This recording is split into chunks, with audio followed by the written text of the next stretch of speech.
what I learned from this selection process is that there are a lot of wonderful Jewish organizations with dedicated people looking to tackle the issues of gender justice with an intersectional lens and survivor support.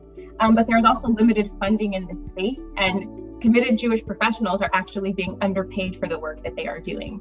I also learned that a lot of projects are coming from places that SRE has not necessarily been in community with as of yet. So it was great to just learn about these organizations and the work that they're doing. I think the biggest lesson I learned was the need to center equity from every decision point in the process, including having an open process.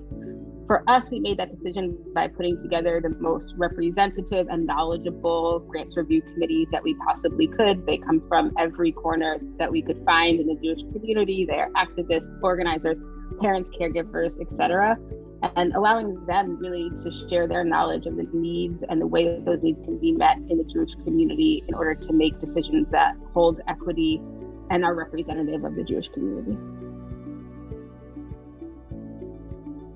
So what was interesting for me is that there is a continued need for initial training and policy development in Jewish workplaces, institutions, organizations, and youth spaces around just the basics of safety, respect, and equity. So while that's work that SRE has been doing for the last 3-4 years, some people are just at the beginning stage of that. And so they still need that sort of basic level of work. At the same time, there is a desire to both conduct this work with an intersectional lens and to work on projects that combine gender and racial justice together, as opposed to separating the two, because they are related.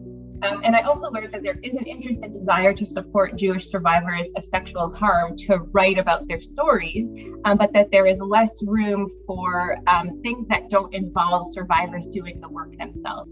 What I learned about the needs of the Jewish community is that there are a lot of amazing organizations out there, and each of them is using a different definition of intersectionality or intersectional gender justice. And I don't think that's a bad thing. In fact, I think thinking critically about making sure that we meet the needs of folks with multiple marginalized identities is holy and sacred work.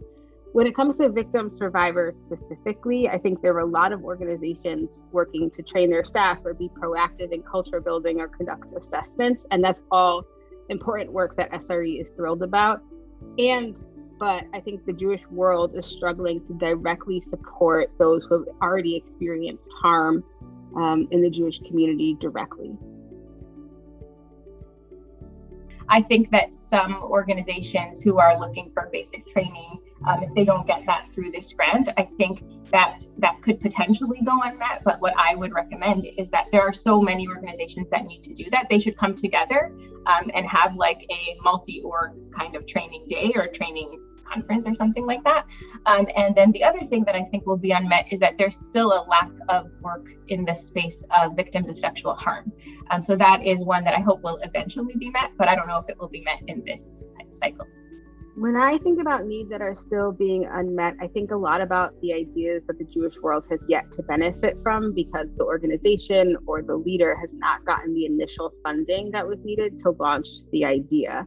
And so how do we think about supporting new organizations or organizations that have well-known leaders but new ideas so that we don't miss out on a course-changing thought, idea, or plan because it never got the funding it needed to come to fruition?